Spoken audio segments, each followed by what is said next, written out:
With spooky season upon us, I decided it was time to talk about another one of my favorite horror franchises. Of course, today we're going to be talking about all of the Friday the 13th films, and all about the weird lore that happens in between. I'm not going to go timeline order, or at least not in terms of, like, the events, because it's a lot more interesting to learn a series' lore as it presented itself.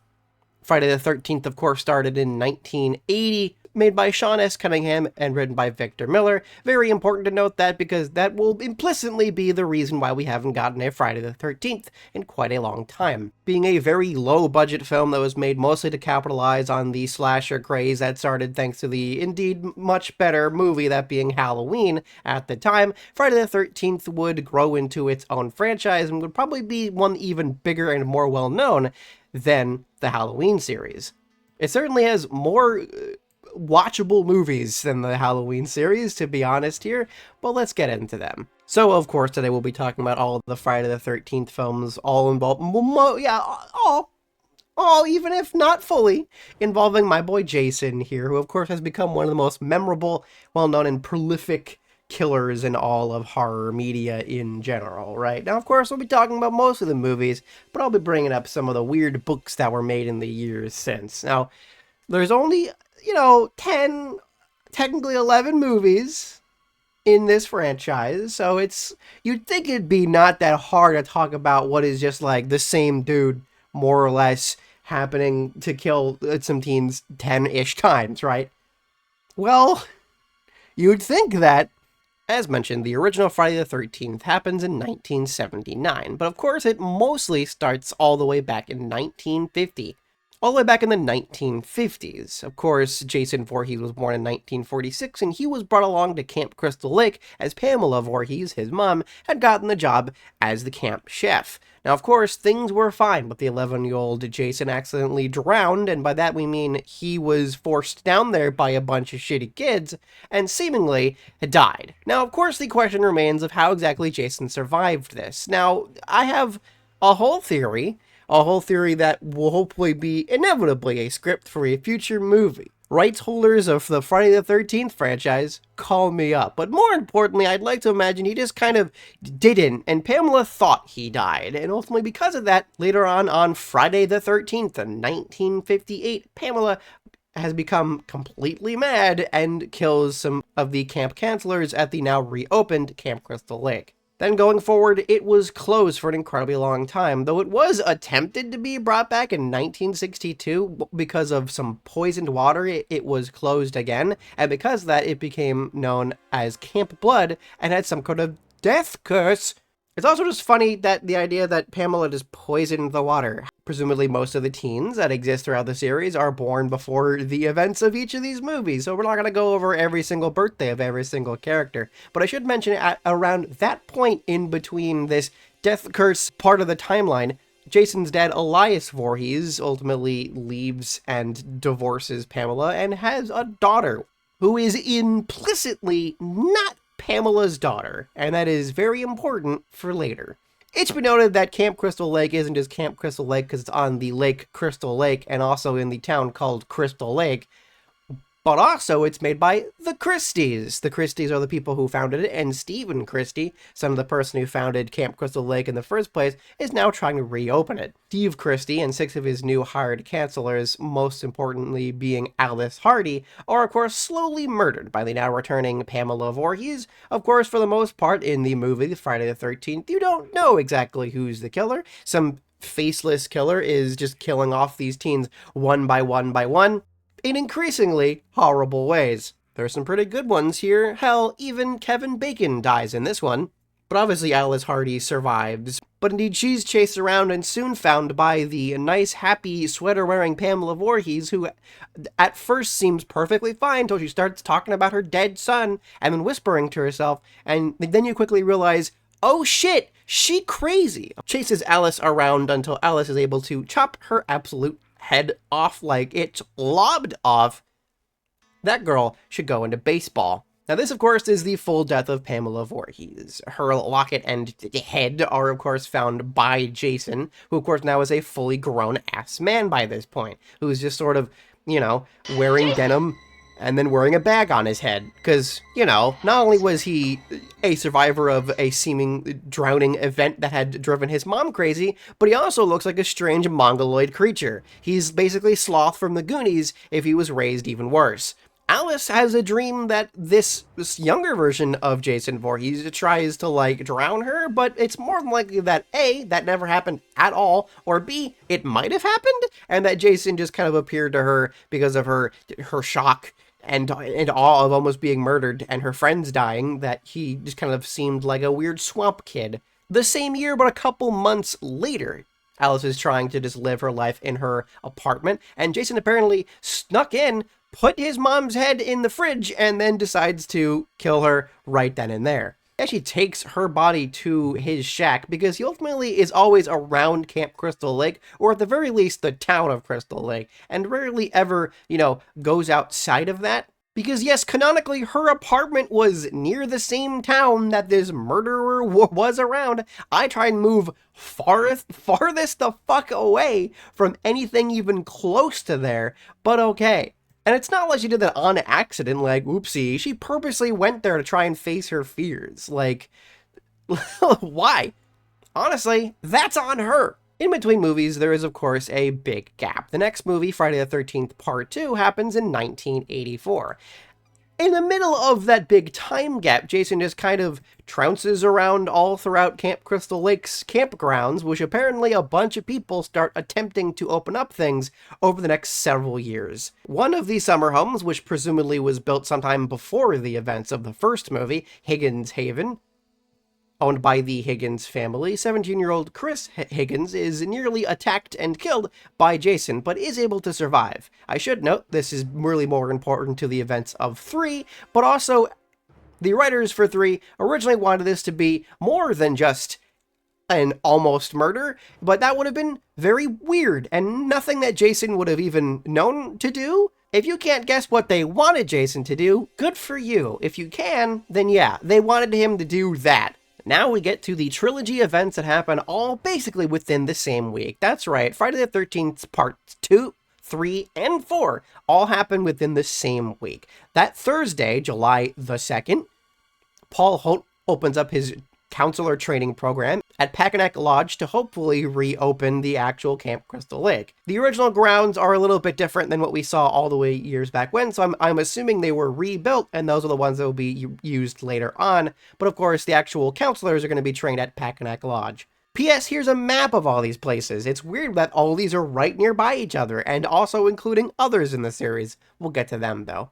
In the middle of the whole thing, Ginny Field, who was our final girl, and Paul Holt actually kind of like leave for a bit, leaving their trainees to do whatever with whoever they want, leading into a bunch of more wacky hijinks, and of course, Jason killing around 6 of them, with the rest of them just kind of like drunkenly fucking off. And also a policeman who's just kind of around. Killed by, of course, the crazy sack on his head wearing country man out in the woods, whom Ginny, of course, finds the shack, which presumably Jason not only has been living in, but will be living in for the rest of the series. She, like before, is chaste, but then actually wears Pamela's dirty old clothes. They have presumably been rotting for a good, 5 years, but okay. And actually convinces Jason that she is his mom, at least for a little bit. Ginny seemingly kills Jason, but ultimately, obviously, that is not true. The two of which escape into a cabin still by Crystal Lake, and then of course Jason comes after them. Ginny, though, is fine. She actually is able to escape again, and the exact next day, the police arrive and deal with the aftermath of these events. Her being taken to the hospital, and probably slowly going crazy. One of the other people killed during the events of this movie is, of course, Sandra Deer. Her brother will now be looking into what exactly happened to her, because though the news decides to say that murders happened, they don't say anything about who was killed. Knowing that his sister, of course, did go to this place where these murders did happen, he basically puts 2 and 2 together and decides to try and find out who the killer was, considering the police, very soon afterwards, lose the killer. Jason, who of course is not dead, decides to go out, kill this goofy little couple, who of course he takes the clothes of, oops, sorry. And the next day, the now 19 Chris Higgins and 5 of her friends go on a weekend trip to Higgins Haven. It is of note that one of them is, of course, named Sheldon, and Sheldon specifically is a big dummy idiot who basically has like a blind date lined up for him that even after he gets like attacked by some gang members who are definitely like a throuple, like they're totally all dating each other, at least that's my headcanon, he then still ruins it by still trying to scare her. Like, what is your problem? Thankfully, Shelly is murdered with, the rest of them, and is in fact his hockey mask that Jason takes and starts wearing. Being that this is 3D, everything looks all wacky as he starts killing everybody, including the members of the gang from before, one of whom is able to help in the final confrontation against Jason, of course, that being by Chris Higgins, who is our final girl of this movie, who is finally able to axe the motherfucker in the face and hang him, seemingly finally killing him. Chris, of course, probably goes absolutely insane as when she is found the next day, she thinks that she was attacked by a zombified Pamela Voorhees and that Jason probably is still out there. That second part is less crazy. The bodies of Jason and all the victims of the previous two movies are all taken to the county morgue, who, of course, Jason, kills the coroner and nurse who were looking into his thought-dead body, and then he just goes back. He goes back right at around the same time as 6 teenagers arrive there at a cottage that one of them happened to have, which is right near the cottage of the Jarvis family. It's weird that there's a bunch of cottages and, houses by this lake, isn't it? The Jarvis family, Miss Jarvis and her 2 kids, Trish and Tommy, are of course just hanging out there. They just live there. I'd have moved after so many murders have happened around this point. P.S. She set up this cottage after the events of the first movie, so I don't know what she was thinking, but okay. Miss Jarvis's kids, of course, find Rob Deere, and though he's a little bit suspicious, they do begin to trust him, mostly because Tommy, who is apparently really good at making monster makeup, begins to think he's kinda cool. Jason, of course, goes absolutely ham on all of these teenagers by just some twins that were around there as well, and then also Miss Jarvis, poor Miss Jarvis, finally leading up into the big final confrontation where, yeah, even Rob is killed. I'm glad I built up that guy. Of course, if one doesn't already know, this is where they really assumed that they were just going to end this franchise because there was no way that they were going to keep making these. I mean, what else were they going to do after this? So obviously, by the end, Tommy Jarvis, who basically dresses himself up as Jason and just psychic damages the guy, is able to actually attack him and stab him with his own machete, which has Jason fall on top of it. His weird, gross face being even grosser this time. Jason does finally actually die there and is buried in the Eternal Peace Cemetery, though all officials believe that he was cremated because people just lie about the fact that he was buried there? I don't know. Tommy is, of course, heavily traumatized by this experience, and that's the reason why we jump multiple years in the future. Yet, for whatever reason, of course, the people behind these movies not only killed Jason, but then decided to continue making the franchise, but also decided that, hey, we're going to keep with Tommy Jarvis. Now, their plan of where exactly it was going to lead, which of course would be ending up with being Tommy being the new killer, I'm not sure if quite forever, or if they were going to take the Halloween route and then do different things every movie, but it did seem that they were going to go a very different direction than what they inevitably went with. And you could kind of tell that feel because 5 has a very different feel than the rest of them. I mean, not too much, and also P.S. people hate on it way more than they really should because, Jason isn't in it in this one, at least not completely. Indeed, that was supposed to be the end of Jason, and I guess the continuing saga of Tommy slowly becoming the new Jason. Which, you know what, would have been bad, to be honest. It's almost like a film franchise should stick with its main guy instead of trying to pass it on to a new guy through magic or something stupid. But indeed, though the movies which were made, a year apart from each other, though were all in the previous week, we now jump multiple years in the future. Though being made in 1985, it takes place 4 years later in 1989.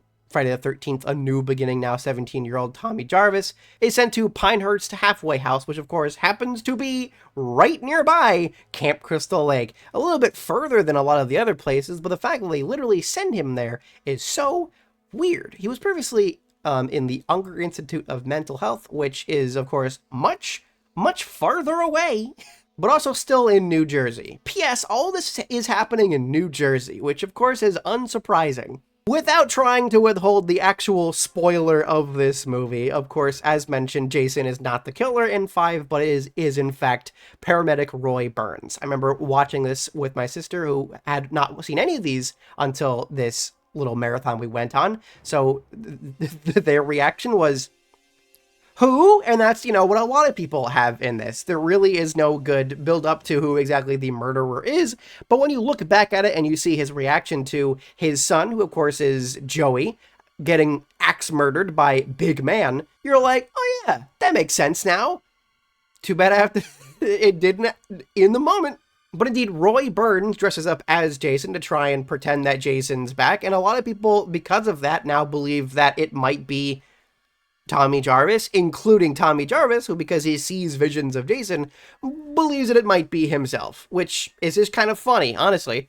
Roy Burns kills all the funny people who are living in the halfway house, including the people who are running it. The funny janitor's young grandkid has a brother who is this funny greaser guy who really hates enchiladas, and he gets killed too. Sorry about that. And so do some other people who are just kind of, at a diner nearby. Oh yeah, and also these, two country bumpkins who I guess also live in the woods nearby Camp Crystal Lake. I'm surprised they didn't get killed, years earlier, to be honest. Finally, though, Roy is brought to this barn, which I'm thinking is the same barn from earlier in the series, or there just is a barn out there, which of course happens to have some spikes, which thankfully after, locking the fuck in, Tommy is able to basically shoulder check him out and is able to kill Roy Burns, who thankfully isn't like Jason and doesn't come back from a pit of spikes. Poor Roy Burns, people will hate you forever. Taking place the year afterwards is number 6, my favorite one, Jason Lives, which of course is another actor playing Tommy Jarvis, and his friend Alan, who he met in the year in between, decided to go to the Eternal Peace Cemetery and try and dig up Jason's body, because of course Tommy Jarvis is still very crazy about Jason. It is in stabbing Jason during a lightning storm that actually brings him back to life. That's not how that works, but okay. Jason is now an immortal zombie that basically takes everything forever and will never die. Tommy tries, of course, to go tell the police, who decide to put him in jail, and after some teens start getting murdered, they start thinking, oh, maybe Tommy's the murderer. Don't go near him, daughter character, who is giving goo-goo eyes to Tommy Jarvis.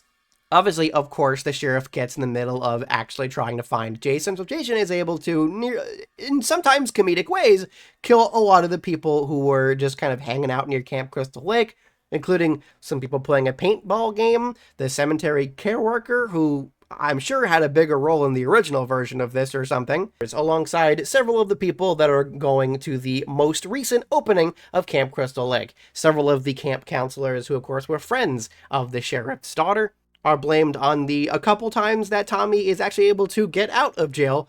But obviously, very soon afterwards, the sheriff, figures out that it's Jason, as Jason, tries to kill him. Several more police officers and the sheriff himself, of course, are killed by Jason, as thankfully, Tom is able to make his way to Camp Crystal Lake and is able to literally fight Jason. He, uses himself as bait, and they chain him up, throwing a rock to the bottom of the lake, and though Tommy nearly drowns, too, Tommy is able to survive, with Jason seemingly drowning once more, though, in truth, not really. I'm not quite sure if Jason actually even dies here. I think he just kind of chills in some weird, catatonic state.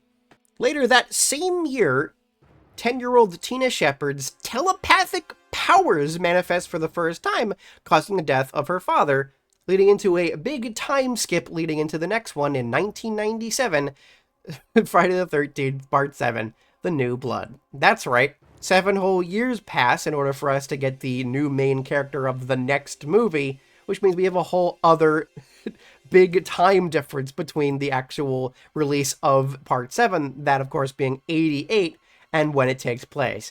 I should also mention that, in fact, 3 years after Jason is drowned in the lake, and again, this one girl unlocks her psychic powers, in 93, another girl seemingly psychically connects with Jason and is almost pulled down by this, child vision she has of Jason, because for some reason when she psychically connects to Jason, he looks like a child. That is the only explanation of any of the dumb parts of a later movie. Now, we'll get to that person later, but of course, let's get to the main weirder psychic character in 97. Tina Shepard with her mom and her therapist, Dr. Cruz, goes to this kind of, near Crystal Lake, because that's where all that all happened, and by that point she meets up with some teenagers who happen to party in a house nearby. Is one of these houses that one of the houses that were in the previous years? Maybe they're in Higgins Haven. Probably not. Tina tries to literally bring back her father, but instead it brings back Jason, which means Jason was probably dead,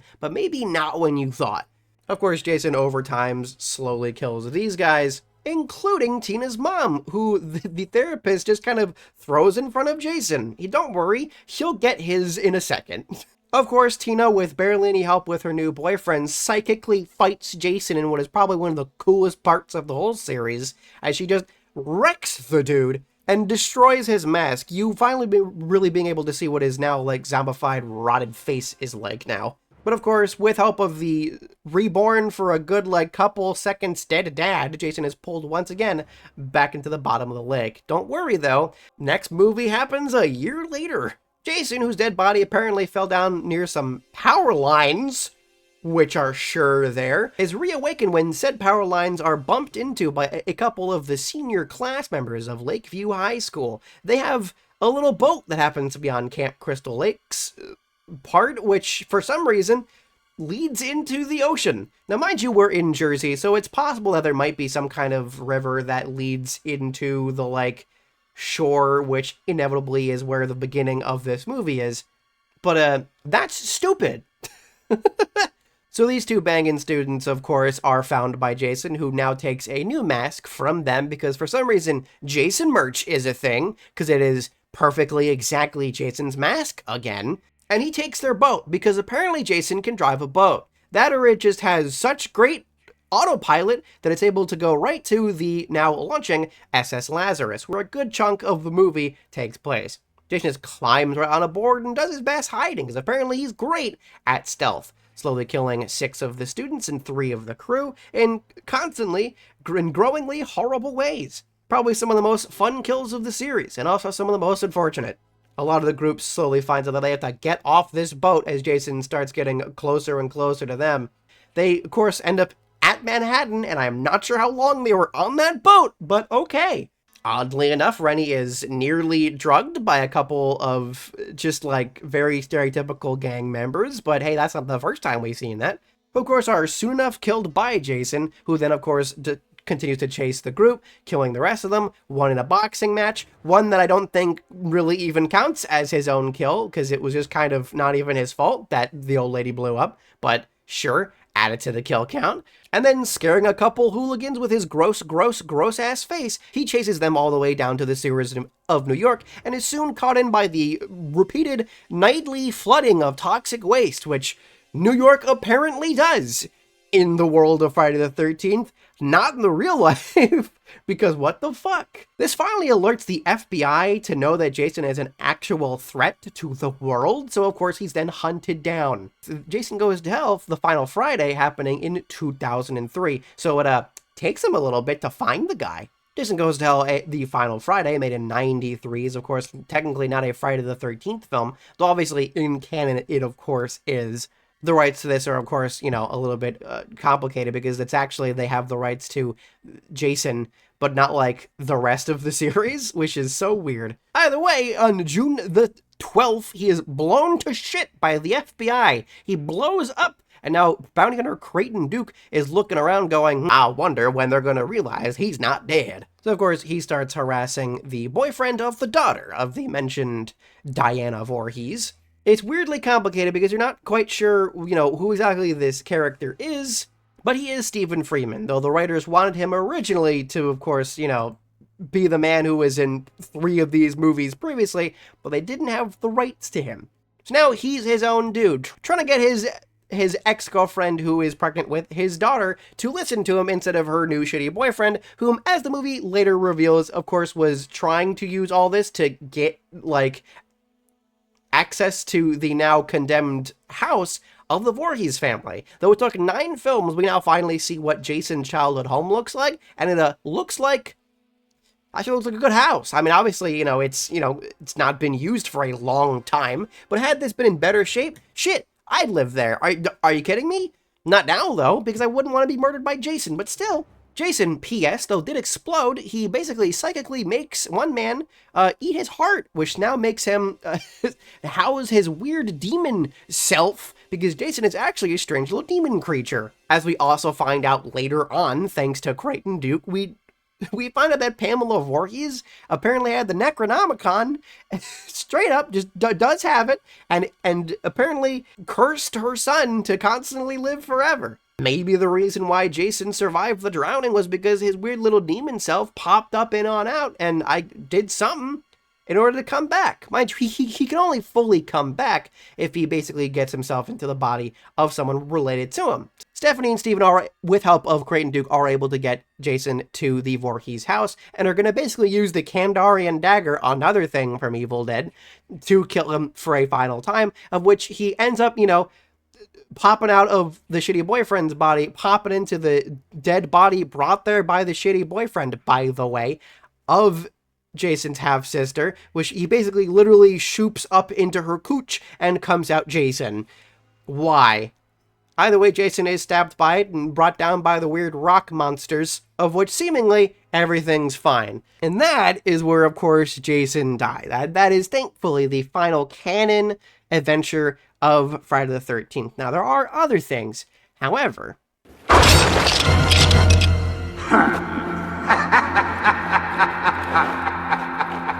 Fuck, was that Freddy's glove? Do I gotta talk about the Nightmare movie? Oh my god. So, of course, as canonically a part of the Friday the 13th series, we're talking about the Nightmare on Elm Street series. Obviously, this was, planned the entire time, but it was funny to imagine that, one didn't know. But to fully understand the lore of the Friday the 13th series, you gotta talk about Nightmare on Elm Street, and preferably the stuff that actually matters, and not the stuff that people, want to make as part of the lore. But okay, hey, what the fuck happens in this series? The entirely very different feeling of the Nightmare on Elm Street series, made in the mid-80s, of course, came around to the point where people were starting to change their ideas of what slashers were to be, because slashers were starting to get a little bit boring. So, of course, here comes the man who at this point really didn't make that many good of movies, and really won't that much afterwards. That, of course, being the late, great Wes Craven, who came up with the idea of a man who can kill you in your dreams. The important events that happen here is sometime in 1940, around that point, Sister Mary Helena, but really Amanda Kruger, works at a halfway house and was left there overnight for Christmas. And of course was attacked in horrible ways by what is presumably 100 male mental patients. This, of course, has the assumption that Freddy's dad is 100 dudes, but it's really just the guy played by the same guy who plays Freddy is his actual dad, and Amanda Kruger is obviously his mom. Now, he didn't look like his weird demon form baby thing when he was younger, but I'd like to pretend that he did, just because that'd be funny, that popping out. Frederick Charles Kruger is born in 1941, and is constantly teased at school because apparently all of them found out about those events. That just sounds horrible, frankly. As later seen in Freddy's Dead, he was raised by the absolutely horrible Mr. Underwood, played by the fantastic and not horrible Alice Cooper, because Amanda Kruger gives him up for adoption. He's partially the reason why Freddy is such a shitty asshole, and why inevitably Freddy, does a lot of horrible things. Despite that, he's actually able to get married. He marries Loretta Kruger and has a daughter, whose name is Catherine, who actually watches Freddy kill her mom. He is never caught for this, but is caught for the murders of 20 children. His daughter, though taken away from him, he is let go due to a stupid technicality. Later on, the live-action show, which exists, by the way, goes into a little bit more detail, but it's unclear how much of that show is canon. I'll get to that in a second, but point being, he's let go due to a stupid technicality, which is his rights not being read to him when he was arrested. Oopsie. So due to that, in 1968, that being 2 years after being let go, he is tracked down by the parents of Springwood, where all of his murders took place, who burn him to death. Presumably more like as seen in the flashbacks of the movies, and not like the TV show, which is stupid. Many, many years later, now as a weird dream demon, as given powers by weird dream slug things, He comes back and slowly kills several of the now grown-up kids living on Elm Street in Springwood, Ohio, by the way. Now, thankfully, the movies basically take place when they're released, pretty soon after each of each other, which is basically when they were released, and all that fits pretty well. The main character, of course, of Nightmare on Elm Street, at least as it seems at first, is Tina, who is attacked by Freddy in her dream, and mostly in this little boiler room, which, as we'll find out later, is where Freddy worked when he was alive, and thus the reason why he uses it as often as he does. He tries to get her friends together, not including her boyfriend, who just kind of sneaks his way in there, because why not try and get some at the same night that your girlfriend is, having horrible nightmares. But the unfortunate part is Tina is killed right when the guy's looking, and probably one of the best scenes of the franchise. So not only is he blamed for it, but also the police do not take any of this seriously when, the idea of Freddy or Fred is mentioned constantly by the real main character, Nancy. Nancy Thompson, whose dad is a cop, basically is the main character of both this and 3, and she tries her best to try and find full proof of Freddy Krueger. The movie mostly being about her finding proof of what had happened years ago, and that Freddy Krueger is around, and that dream wraiths are indeed a thing, alongside dealing with the craziness that is Freddy Krueger trying to kill her in her dreams. Her friends are slowly killed one by one, including Johnny Depp, who gets eaten by a bed. He's able to set up this very interesting trap which tries to bring in Freddy into the real life, which allows her to, attack him for real. Despite all of this, though, and with help of her, though very reluctant and not sure if any of this is real dad, they are seemingly able to kill Freddy. I say seemingly because, as we see at the end, Freddy gives her one last scare, thinking all of her friends and mom came back, but of course didn't. Freddy car. Nancy, of course, moves with her house being taken over several years later by a new family, leading it, of course, into the events of Nightmare on Elm Street 2.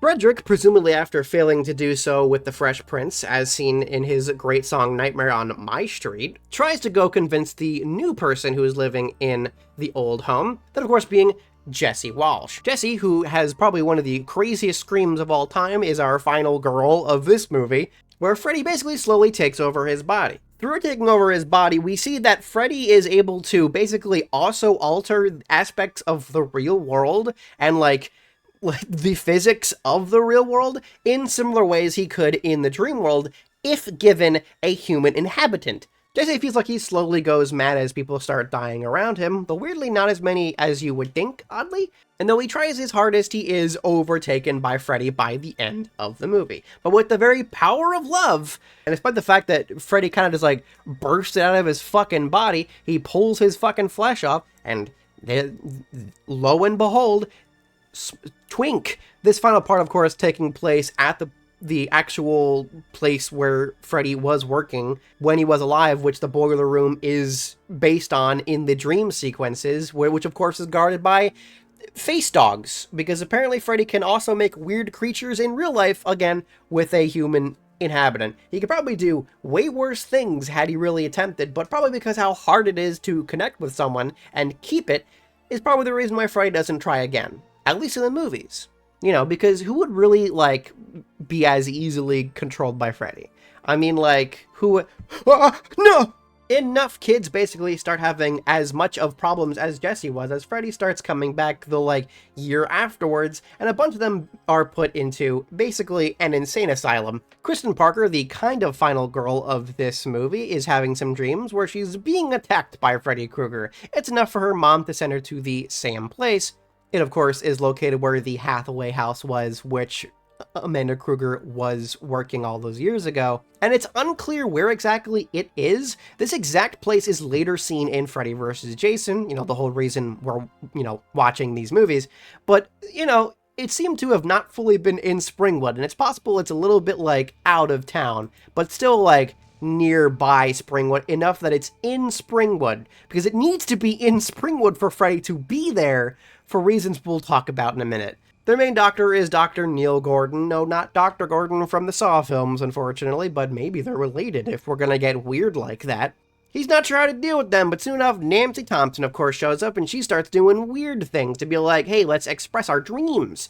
Some of the doctors aren't really okay with Nancy even being around using the same kind of dream drugs vaguely seen in previous movies, but they decide to kind of go with it and they become the Dream Warriors. Ain't gonna dream no more, as they start finding out how to control their dreams a little bit. Doesn't really help them too much because Freddy starts still murdering them in probably some of the most creative and weird ways in the whole series. And boy, is it cool to see people try and fight against him, but, you know, doesn't really work all that well. Inevitably, though, two major things happen as the group begins to fight against him in the dream world, slowly finding stranger places to be in the dream world as Freddy tries to kill them. And also, Nancy's dad, with help of Dr. Gordon, goes to find where Freddy was buried. And apparently, Freddy was, after being burnt alive, his skeleton was still around, and it was buried in a dump. And not even just in a dump, but in a car. So they, of course, tried to properly bury him, and despite the fact that his skeleton comes to life, like actually, to fight them, they are able to bury his body. I should mention that because that's the weirdest part for me. It seems that Freddy can control, again, parts of the world around him if he has a human physical host, and that apparently the human physical host can also just be his own skeleton, which he can just control for whatever fucking reason. With him buried and the big yell of the boy who didn't talk the whole movie, they're seemingly able to defeat Freddy, though unfortunately not without the sacrifice of Nancy Thompson. Now there being 3 surviving members, they apparently are allowed to live their normal lives, as in the opening of Nightmare on Elm Street 4, the Dream Master, they're living their normal lives again. They apparently can still communicate in the dream world on their own, mostly thanks to Kristen, but it does seem that they are living their normal lives again, and that's pretty cool. Joey and Kincaid are some cool characters, and it was cool to see them, like, actually succeed, right? And that's the reason why 3 is so great, and why the beginning of 4 sucks. Kincaid dreams alongside his dog, who I guess Freddy takes over his dog in the dream, and after dream pissing on Freddy's dead body, this brings Freddy back to life. Now, if I had to imagine, I don't think dog pee brought back Freddy to life, but I like to imagine Freddy never really dies in all of these movies. There is presumably a way to fully kill Freddy, but Freddy just kind of goes into like a dormant state, and that's my belief of what happens to Freddy after the end of each of these movies. Freddy, of course, as we know throughout the movies, gains power from the fear of the people that he, has to freak out in order to gain that fear energy, and then he's able to actually attack them. As kind of seen in Freddy vs. Jason, he can't just attack people willy-nilly. He needs that fear energy, and he needs people around him and where he lives to fear him in order for him to come back at all. And that's the reason why there are dreams before the events of the movie where he's just fucking with them, right? Maybe he can, in limited degrees, hurt them, but he can't kill them quite yet till he gets enough energy. And that's why he's in dormant states for like a year or so. But after enough time and enough of, oh, is he gonna come back? That's good enough for him. And thus, he's able to freak out Kincaid enough to fully be able to fight him, and thus this adds to his count. Him killing people does take their souls, by the way, as he shows multiple times in gross, and grosser ways, but indeed, mainly fear energy is where he gets his power from. Kristen, who apparently has a new group of friends, apparently very easily the next year, tries to deal with the fact that her friends are slowly dying from the previous one, and then soon she is taken by Freddy as well. It kind of sucks. I hate that they're just very quickly killed in the movie, but we don't focus on them anymore because soon enough we have our actual main character. The actual main character of the movie, that of course being Alice, is the mentioned Dream Master of Nightmare on Elm Street 4. Alice Johnson, who will both be the main character of this and the next one, has the power to apparently gain dream powers from other people after they're killed by Freddy, and thus him fighting other people allows her to be powered up as well. The deaths of her friends happen very quickly and not as interestingly as in the previous one, but soon enough she gains their powers enough to try and fight against Freddy. Her now as the Dream Master is able to overpower Freddy. Using all of her absorbed abilities against him, she's able to recall the Dream Master rhyme, which is able to fully unleash the evil that is within Freddy, which takes himself down from the inside. Obviously, of course, Freddy does not die and decides to slowly feed off the fear within the now pregnant body of Alice. The now pregnant Alice and her new group of friends are now hunted down by Freddy, who kills them all in some of the most boring ways in the whole series, with the most important death really being of her boyfriend, but of course being the father of her child. Yes, he is the father, not Freddy. Thankfully, that'd be horrible, and I think was one of the original ideas of the screenplay. Boo. Boo on you. Stop it. Screenwriters of this series are very weird. But after she starts freaking out and telling everyone that, a dream demon is trying to kill her and her child, the parent of her boyfriend, who of course, dies, starts trying to take away her baby from her, which is understandable, to be honest. Despite all the events of the series, nobody has any proof that a dream demon actually exists, besides in, occult writing. Thankfully, though, she's able to convince her weird son to trick Freddy against himself, and is able to summon the spiritual form of Amanda Kruger to basically suck Freddy back into her vagoober. Because, and as we kind of also see this later in Freddy vs. Jason, Freddy can just hold on to the souls of people. We already know that, the fact that he gains their power by holding on to them, but he also can just take them if they were previously dead people, and then just keep them in his dream world. There might be a limitation to this, because it might be recently dead people, because Amanda Kruger this whole time, thanks to the fact that she appeared to Dr. Gordon in 3, more likely was just kind of a spirit living on the Earth. The next movie, Freddy's Dead: The Final Nightmare, happens in 1999. That's right, canonically 10 years later is Freddy's Dead: The Final Nightmare the worst of the movies. Of any of the movies we're talking about today? Maybe, but also just, the definite worst of this franchise. This one firstly establishes that Freddy cannot escape Springwood, Ohio. He is implicitly stuck there, unless he's able to connect with his daughter, which has been specifically pulled away from him so far that he can't connect her. Obviously, this, of course, is, as throughout the movie, established as just his child, which the main character, who we just know as John Doe, we never learn his actual name, finds himself to the Recovery House Youth Center, where he finds Maggie Burnham, who, as we later find out, is the grown-up Catherine Kruger. Thanks to his stupidity, him, her, and a group of goofballs all end up finding their way to Springwood, Ohio, where they find out that, more than likely as seen by the not too far away from this canonically Freddy vs. Jason, the town is still full of people who are still trying to have kids, but a bunch of it has kind of been left alone. And there's not many people really moving in, and a lot of them aren't having kids for the reason of they're still afraid that Freddy is going to kill them. I'd imagine this movie makes it look worse than it actually is, but I still would imagine a lot of people have not moved into this place in a long time. Again, 10 years of something happened, and more than likely Freddy came back a few times. Now, what are those few times? I don't know. We'll get to that in a second.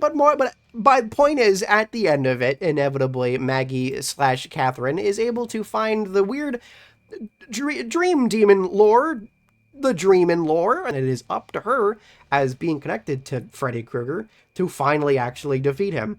And it's only because of her that Freddy is able to seemingly actually die for the last time, as they, like they did in the first movie, bring him back into the real world and blow him up with a pipe bomb.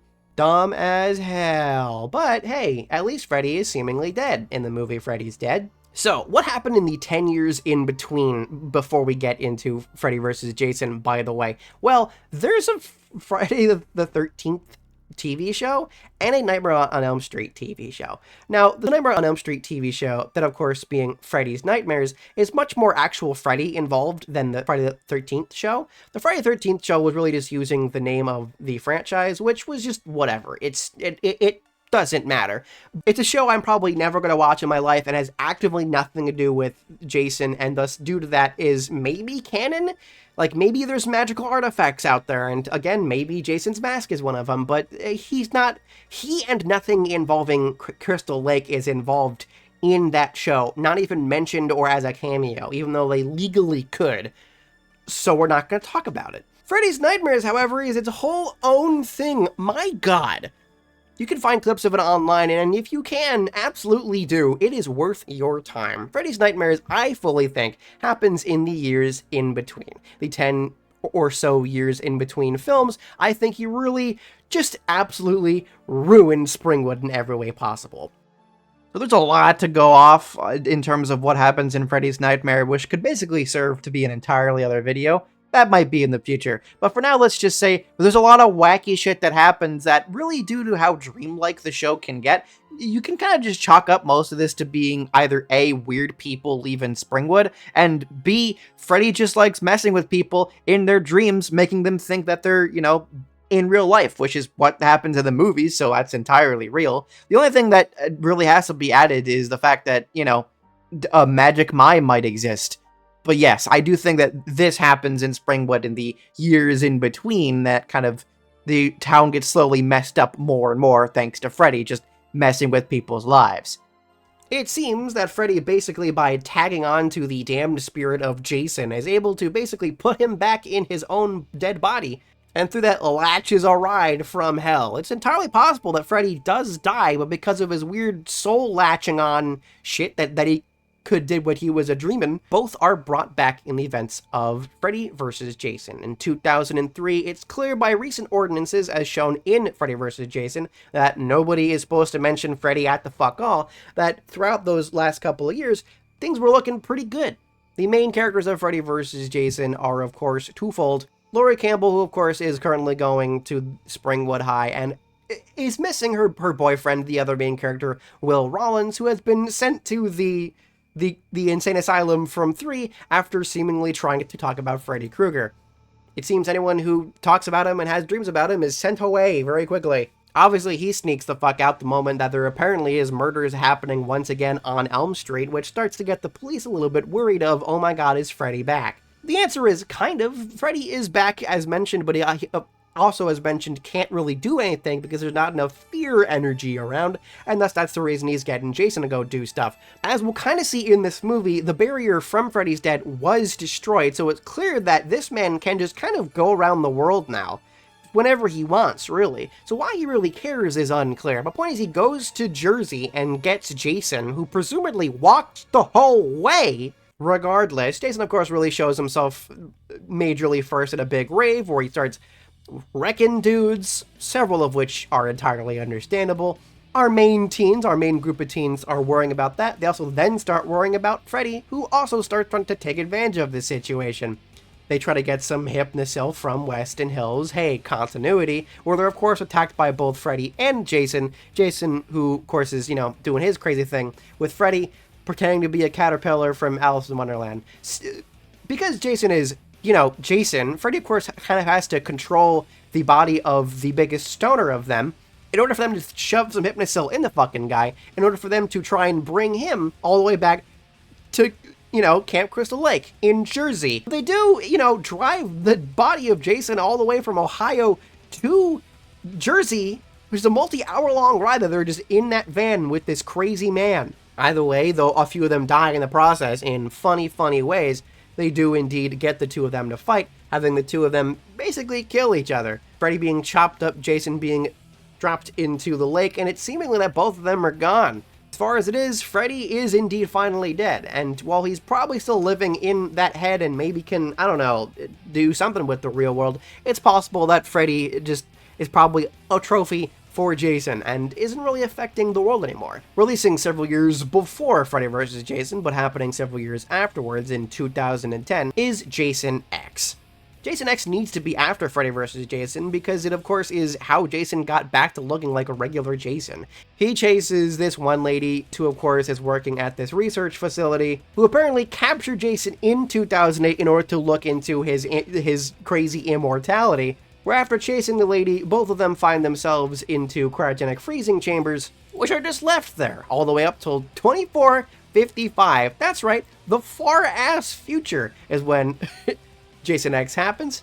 A class from Earth 2 are looking into what Earth 1 was like, and they are on the spaceship Grendel, and now have to deal with the fact that Jason Voorhees is on board. At first, they're, not taking it all that seriously, but they soon figure out that they very much need to. Jason, in some of the coolest kills of the whole series, of course, goes on a crazy sci-fi rampage, and while all hope seems lost, the sexy android lady becomes even more sexy and is given guns as she blows up Jason. Jason is probably totally definitely dead. Presumably, getting, stabbed and going to hell got rid of his demon powers. But you know what, will save that fact? The fact that the nanobots that exist to heal people decide to merge him with the technology that he was sort of just laid to rest on, and turn him, of course, into a crazy cyborg, Uber Jason. Uber Jason's fucking awesome and nearly stops them from hooking onto a different ship and trying to escape his wrath. Hell, even after the ship that he was on explodes, he's still alive and slowly has to be, tackled in space into the orbit of Earth 2. Jason X is awesome, by the way. That's the ending of the canonical Jason, with the books apparently going into, a clone that was made of him named Free Jefferson, and him dealing with the fact that he's Jason's son, which is weird. Not the weirdest for Friday the 13th book. In fact, let me kind of side note that real quick. There's a bunch of them. They all read like typical Friday the 13th type things, and some of them are meant to sort of be in between some of these movies, but are nothing really special, I don't think. One of them shows that Jason's apparently a spirit who lives within his own mask, which is odd, and should I be down for it? But, certainly not the case. The most interesting ones are the ones that are sequels to Jason X, just because that's, vaguely part of the same continuity, and, how else are we going to continue the adventures of Jason from the future? I personally have an idea on how we could bring back the Jason from Jason X, and how it might even be the same Jason, technically, from the one from the remake. But again, rights holders from Jason, hit me up. But though that's seemingly the end of the main continuity, we can get into one final thing that is related to that. Wes Craven came back to the series both in Part 3 and also in A New Nightmare. A New Nightmare establishes itself as a real-ass thing in the real-ass world, where, of course, the Nightmare on Elm Street movies, and I guess also the Friday the 13th movies, are all meant to sort of be a spell to keep down an evil demon, which can just affect the world around itself, even more so than Freddy can. This version of Freddy is, of course, this just horrifying creature, which ultimately hunts down the actress for Nancy Thompson. That, of course, being Heather Langenkamp playing herself, trying to save her son, being told by Wes Craven that, oops, I can't keep down this demon anymore, and now she has to deal with it. It is a wild movie, and honestly, my favorite of the series. I think it's absolutely awesome. But it's just wild that actually, canonically, this whole time, an evil creature has been, kept down thanks to the movie's existence. They're able to basically follow him into his own reality, which also looks very furnace-y and hell-ish, and are able to shove him into the furnace, which seemingly kills him for the final time. Thus, the reason we've not had a Nightmare movie in a long time. Or a Friday the 13th movie? Kind of. Before we get to those, though, let's also talk about the Nightmare on Elm Street books, which there are less of, and they're even more... Not much really worth talking about them, though. There is a bunch of comic books as well, though, that kind of go more into other adventures that happened off screen, some of which talk about some of the surviving members of the other movies and where their lives have went, and some of them lead into the cool, crazy crossover that it would be remiss to not mention, which, of course, is Freddy vs. Jason vs. Ash. Now, I'll not be talking about Freddy vs. Jason vs. Ash, but I will say that eventually I'll talk about the Evil Dead movies in a separate video. I also don't think that any of the comics are canon at all. And that's especially the case if you look into the many comics that are Evil Dead involved, which I'll read for that mentioned thing, because they kind of just really cheapen the impact of not only the movies of the other characters that they come from, but also, so many adventures of Ash, which ones are canon, which ones have the rights to be canon over others, and why is Freddy vs. Jason vs. Ash canon, just because we think it's cool over other stuff, Now, it is cool that Ash does come together with a bunch of the survivors of the previous movies from both franchises, and that's cool as shit. If only we made that into a live-action movie or something. So, if you want to read it, absolutely go ahead. It's weird and cool. Not the best thing, in terms of writing of all time, but it does exist. And it's kind of fun.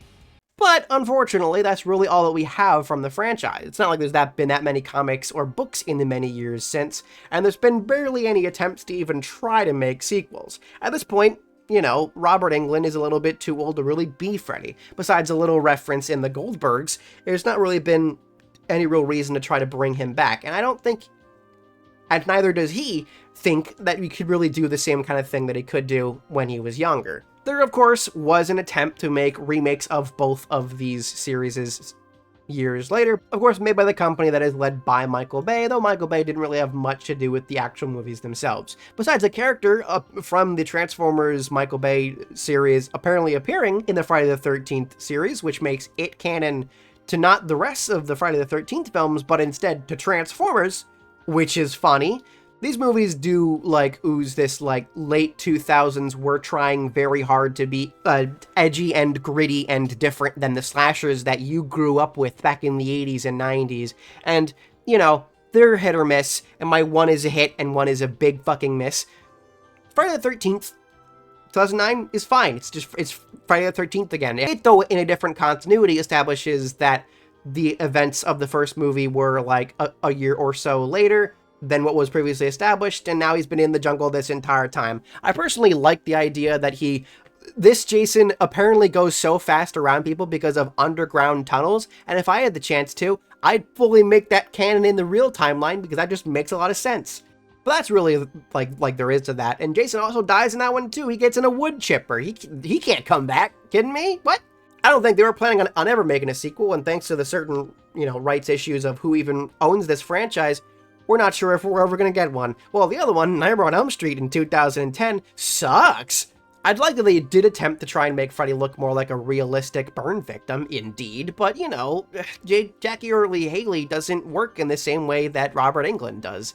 It's literally verbatim the first movie, but much worse looking, and that's all that really matters, right? The big difference, of course, being that this time Freddy didn't just kill people, he diddled them. I don't know what it is about us being more fine with murder than we are, diddling, but that sure is the case, and thus the reason why people don't care about this version of Freddy, me included. He sucks, and I hate that he's in Mortal Kombat. Since then, there has been plans, very slight plans, in trying to make something out of this series. There's only been talks into what exactly will happen with this franchise, and that's unfortunate. With such a storied history, I feel like both of them really should come back in some way. I think it's unfortunate that we just don't have anything from either franchise. I think it's just unfortunate that we don't have anything from either franchise. Like, they're just both laying dormant, doing nothing. We have both two iconic characters in horror that people know even if they've not seen all of these movies or even any of them, and they want to see more of it. We have seen that movies that are inspired by these movies are still very popular, right? We don't need fucking Blumhouse making the 30th fucking Ghost movie again. I want some fucking slashers, dude. What's happening? And with the fact that we have the constant returns of these franchises like Halloween and Chucky and Scream, you'd think there would have been something, but there just hasn't been. One, I understand, right? Because of the constant bullshit behind the scenes, which hopefully has finally figured itself out, and we might get a possible either new movie, again, hit me up, whoever owns the rights to Friday the 13th.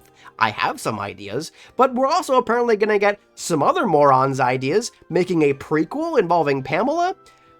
Sure, we'll see about that, but I can admit when I'm wrong, so if there is anything good for the Friday the 13th series, hey, I'm down for it. But there's even less talks about Freddy Krueger, which until we really find an actor who can be as prolific as Robert fucking Englund, I don't think we're ever going to get anything from that franchise ever again, and that's unfortunate. I love the trippy visuals and strange ideas from that franchise, and it sucks that we'll never see anything from that. They have such two different vibes and need to both exist for those two different ideas, of which are still very present in horror culture and in horror movies and shows, and to not have that is so unfortunate.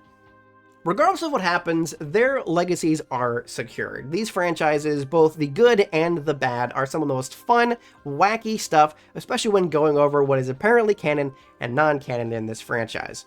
But here's hope to the future, for we'll get something from this franchise, even if it's some dumb prequel show about one or the other.